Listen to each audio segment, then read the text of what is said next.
You might think that if you find this off-grid, quiet, dispersed camping site down along the river, then this empty gravel parking lot might just check off all the boxes.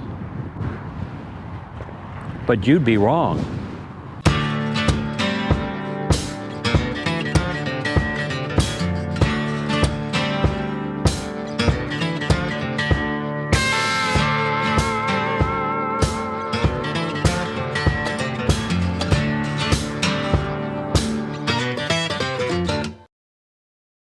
Today we're coming to you from the tiny town of Rufus, Oregon, tucked right along the mighty Columbia River in the Columbia River Gorge. And while it's one of those places you might just pass by without a second thought, yesterday Mother Nature was putting on quite a show. Rufus is a bit of a hidden gem for wind junkies. The Columbia River Gorge is apparently legendary for wind sports, but Rufus specifically has a reputation. Consistently high winds, strong currents, and wide open stretches of water. Yesterday, 15, 20, maybe even, probably not 30, but gusts over 50 mile an hour were common all afternoon. This isn't your average breezy afternoon. This is nature at full throttle. I hope he makes it from Maryhill. How far away is that? That's the bridge, but yeah. Well, then we thought, well, it's not going to be there was a couple people out last night, and then we thought, well, it's supposed to be really windy today, so it's not going to be very good. Well, and then all these people are out here. So today is considered like grade A. Yeah, like that's what we learned. Yeah, no, it's like the top of the top. So, yeah. Yep, and in fact, I'm surprised there's not more people out here. See this guy flying right now?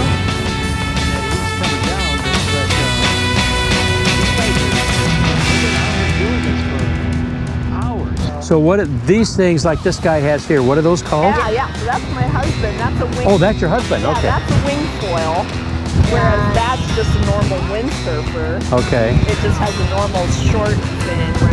But that guy and those are just two normal. We've lived here for 35 years. I spent some time talking to some of the folks that are out here.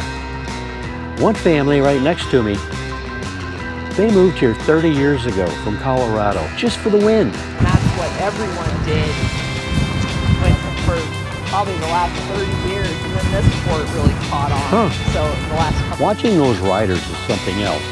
It's not just about the speed or the tricks, though trust me, those are impressive. It's the way they read the water, how they lean into the gusts, almost dancing with the elements. I stood there for what must have been a half hour.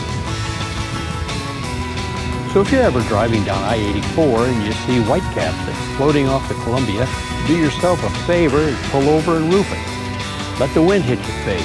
Watch the waves. And if you're lucky, you'll catch a glimpse of these modern-day wind warriors out there doing their thing.